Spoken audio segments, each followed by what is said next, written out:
سروازیر جمهوری ازبکستان عبدالله اوریپوف را در فرودگاه بین‌المللی خوجند سروازیر جمهوری تاجیکستان قاهر رسولزاده استقبال گرفتند. در ادامه ملاقات خاصه رهبران هیئت‌های رسمی و ملاقات جانب‌ها در دایره محدود و وسیع برگزار گردید. اسنوی واخوری سمت‌های مهم از جمله سیاست، تجارت و اقتصاد، سرمایه‌گذاری، صنعت، معارف و علم، فرهنگ، صادرات و واردات محصولات، تندرستی، راه آهن، گمرک، انرژتیکا و دیگر بخش‌ها را مورد بررسی قرار داده، اوید به تقویت بخشیدن همگرایی میان تاجیکستان و ازبکستان فکر و ملاحظه‌های سودمند بیان کرده شد.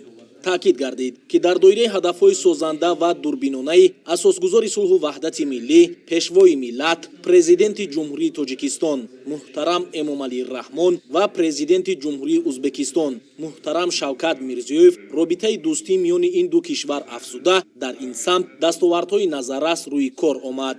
بنیاد با استفاده سپاریدن انشاءات تعیینات گوناگون در تاجیکستان و ازبکستان با سهم هر دو جانب ثابتگری رابطه نیک داشتن این دو کشور با هم دوست می باشد. مورد ذکر است که جمهوری ازبکستان یکی از شریکان پیشرفت اقتصادی جمهوری تاجیکستان به حساب رفته، حجم گردش مال میان این دو کشور دوست در سال 2020 $333.8 میلیون دلار آمریکایی را تشکیل نمود که در سمت رده‌بندی کشورهای با تاجیکستان مبادله مال و محصولات داشته، جمهوری ازبکستان موقع سوم را اشغال می نماید. نوابسته از نتیجه های به دست آمده افزون نمودن حجم گردش مال میان تاجیکستان و ازبکستان بنیاد کارگاه و کارخانه های استحصالی در منطقه های آزاد اقتصادی جمهوری تاجیکستان و ساختمان انشاءات تعیینات گوناگون ضرور شمرده شد.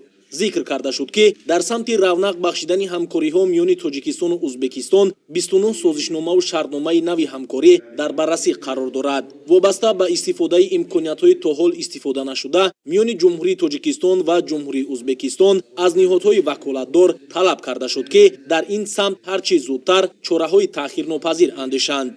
در ادامه هیئت رسمی جمهوری ازبکستان با سروازیر جمهوری تاجیکستان قاهر رسولزاده از آثارخانه تاریخی ولایت سوخت دیدن کردند. به هیئت مهمانان رسم و آیین، فرهنگ، تاریخ، میراث غنی داشتن ملت تاجیک و دستاوردهای تاجیکستان صاحب استقلال معرفی کرده شد.